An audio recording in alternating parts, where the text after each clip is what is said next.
ازيكم عاملين ايه؟ في فيديو النهارده انا حضرت لكم الوصفه الاكثر شعبيه بالنسبه لنا كمصريين، ولو انتوا اول مره تشوفوا القناه دي فهنا في القناه بينزل وصفات مظبوطه جدا، خلاصه تجارب كتير جدا علشان تعملوا وصفه مظبوطه بدون ما تهدروا اي مكونات. ووصفتنا في فيديو النهارده هي كفته الحاتي بنفس الطعم الاصلي يا جماعه بكل اسرارها. يعني الفيديو ده بعديه انتوا هتعملوا اعظم كفته حاتي وهتقولوا واو من جمالها. فقبل ما نبدأ ما تنسوش لو عجبكم الفيديو لايك وشير، اشتركوا في القناة وفعلوا الجرس علشان يوصلكم كل جديد. دول نص كيلو من اللحمة المفرومة، فيها نسبة دهون ما تقلش عن 25%. ضفت ليها بصلاية مفرومة ناعم وشوية من البقدونس ومعلقة صغيرة من الملح ونص معلقة صغيرة من الفلفل الأسمر وربع معلقة من كربونات الصوديوم أو معلقة صغيرة من البيكنج باودر. اعجنوهم كويس جدا. البصل يكون مفروم ناعم جدا، لو حابين تصفوه زي ما تحبوا، انا ما صفيتوش لان الميه ما كانتش كتير فيه اطلاقا. لازم تتعجن لمده ما تقلش عن ربع ساعه، زي ما بتعجنوا عجينه كده لحد ما لونها يغير كده ويفتح وتشعر معاكم بالشكل ده. وكمان الكفته لو مفرومه وشين هتفرق معاكم جدا. هسيبها ترتاح في التلاجة لمده ساعه، وهحضر دلوقتي سلطه الحاتي الخطير. دي بصلايه قطعتها جوليان كده، ويفضل البصل الاحمر بيكون طعمه حلو جدا. ضفت عليها معلقه صغيره من الملح وربع معلقه صغيره من الكمون والكزبره والفلفل الاسمر وعصير ليمونه. بس في الاول دعكتها كده مع بعض، البصل مع البهارات دي بتضيف نكهه حلوه جدا. وضفت بعد كده الخل وشويه من الميه وهقلبهم مع بعض، وشويه كمان من عصير الطماطم او الطماطم المبشوره بتفرق جدا. دي كده احنا جهزنا الميه اللي هي بتكون مع السلطه اللي عند الحاتي، اللي هي كلنا حقيقي بتكون ادمان. جربوها بالطريقه دي حقيقي نفس طعم سلطه الحاتي. بعد كده هتضيفوا الخضار اللي انتوا تحبوه، ويا سلام لو سبتوا الميه دي شويه كده تتعتق مع بعضها بتكون حلوه جدا. بعد ما تضيفوا الخضار بتضيفوا رشه كده من السكر، يعني ربع معلقه صغيره ومكعبات من التلج. الاضافتين دول بيفرقوا معاكم في الطعم، وكمان بيسيبوا الخضار مقرمش كده وحيوي ومش بيدبل اطلاقا.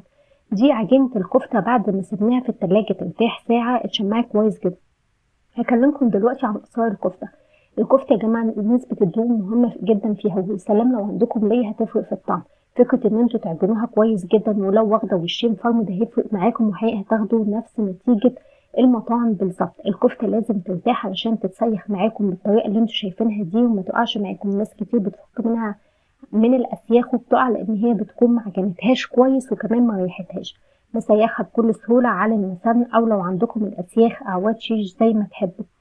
شايفين متماسكة جدا، وبتعقلوها بنفس الطريقة اللي انتوا شفتوها دي، بتخرج معاكم من السيخ متماسكة وكويسة ومش بتقع اطلاقا. يعني اظن هي اسرار وتركات بسيطة جدا. كملوا معايا الفيديو للاخر علشان تشوفوا النتيجة ازاي، وكمان هكمل لكم باقي اسرار وصفات الحاتي. دي كده انا اخدت عودين 3 من الشيش. اعواد الشيش ما تستخدموش عود واحد لو هتستخدموا اعواد الشيش، علشان الفتحات اللي بتكون في الكفتة دي بتساعد ان هي تكون واخدة هوا ومش مكتومة معاكم. ده برضو سر تاني هيفرق معاكم جدا، ان الكفتة ما تكونش مكتومة. نسبة الدهون هي اللي هتخليها طرية، وكمان تسويتها. نتكلم دلوقتي عن التسوية. لو انتوا هتسووها كده على شبكة، لو عندكم الشبكة دي وتحتها صينية، او تسيبوها على اعواد الشيش والاعواد ما تكونش ملاصقة للصينية، حابين تسووها في الصينية برضو مفيش مشكلة. انا هسويها على الجريل فهحطها على الشبكة دي. لو انتوا هتسووها في الفرن هتدخلوها لازم على فرن ساخن يا جماعة، لازم الفرن يكون ساخن مسبقا، ويفضل ان الفرن تكون شغالة من فوق وتحت على درجة حرارة من 200 ل 220. هتستوي معاكم وهتكون في منتهى العظمة. شايفين بعد ما استوت معايا لونها حلو جدا وجوسي جدا يا جماعة، حقيقي نفس طعم المطاعم بالظبط. انتوا بس ركزوا على التركات اللي انا قلتها لكم، الاسرار اللي هتفرق معاكم في الكفته وهتديكم نفس طعم المطاعم. ان هي لازم تتعجن كويس جدا، ويفضل لو تقدروا تفرموها وشين، دي حقيقه هتفرق معاكم جدا. ودي سر انا شفته بنفسي في مطعم مشهور جدا، ان الكفته عجينتها كانها عجينه فعلا، ما فيهاش قطع لحمه مفرومه اطلاقا. والاضافات بتاعتها ما بتكونش كتير اطلاقا، هي ملح وفلفل بس. انتوا حابين تضيفوا اي بهارات تانية دي حاجه على حسب رأيكم. كمان وصفة الرز الأصفر دي أنا هسيبها لكم في صندوق الوصف، نفس طعم رز المطاعم بالظبط. عايزاكم كمان تقولوا لي في التعليقات انتوا بتحبوا تاكلوا الكفتة ازاي، مع الرز الأصفر ولا سندوتشات كده مع سلطة الحاتي الخطيرة دي. السلطة دي يا جماعة لازم تجربوها لأنها حقيقي بنفس طعم المطاعم. شايفين الكفتة خطيرة جدا، جوسي وطرية ومش مكتومة إطلاقا. جربوا الوصفة دي وحقيقي هتعتمدوها. اتمنى الفيديو يكون عجبكم. متنسوش لو عجبكم الفيديو لايك وشير، اشتركوا في القناة وفعلوا الجرس علشان يوصلكم كل جديد. السلام عليكم.